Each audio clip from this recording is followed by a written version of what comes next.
रात खाई भूसई पटल वॾो पंधु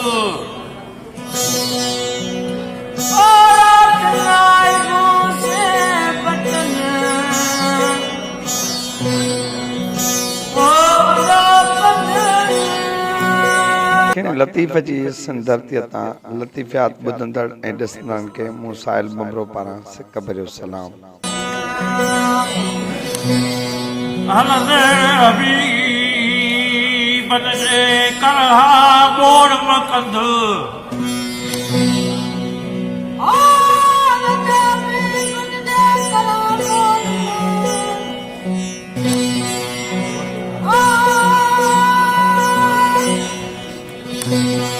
बदल खोई बद जोत पहुंचाए पीर खे। अॼोके सेगमेंट जे असल मौज़ू तरफ़ हलण खां पहिरीं मां महिरबाननि जी ख़िदमत में हिकिड़ो अर्ज़, जेको महिरबान साथी ही चैनल पहिरियों दफ़ो ॾिसी रहियो आहे त उहो ज़रूरु हिन चैनल खे सब्सक्राइब करे ऐं बेल आइकन खे ऑन करे। बाक़ी ॿुधंदड़ दोस्तनि जी ख़िदमत में बि इहो ई साॻियो ई अर्ज़ु आहे त जेको हिन कम खे ॾिसे ऐं ॿुधे थो उहो सेगमेंट जे अंदरि जेको कमेंट जो ऑप्शन आहे उन कमेंट ज़रूरु करे त जीअं असां पंहिंजे हिन कम खे अञा बहितर बणाए सघूं। त पोइ हाणे हलूं पिया असुल पंहिंजे मौज़ू तरफ़।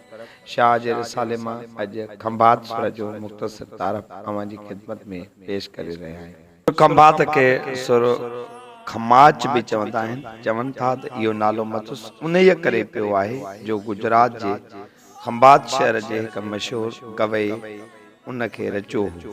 हीउ सुर रात जो 10 बजे धारे ॻाइबो आहे ऐं मन खे आराम ॾींदड़ आहे।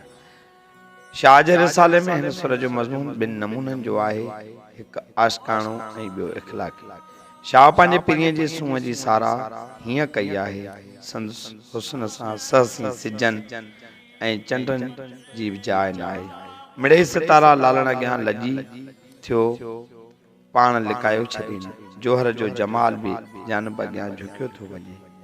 चंड घणो ई सुहिणो पर उनखे माशूक़ जहिड़ियूं मोहींदड़ अखियूं, नज़ाकत भरियो नक न आहे।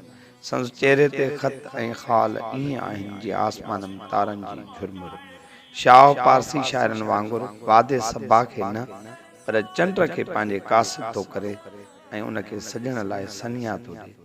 उन खां अॻु खेसि ताक़ीद थो करे त जानीअ खे नींहं जो न्यापो पूरे न्याज़ ऐं अदब सां रसाइज ऐं झीणो ॻाल्हाइज। त पोइ हाणे सुर खंभात मां लाखिनी लतीफ़ जा कुझु शेर अवां जी ख़िदमत में अर्ज़ रखूं पिया।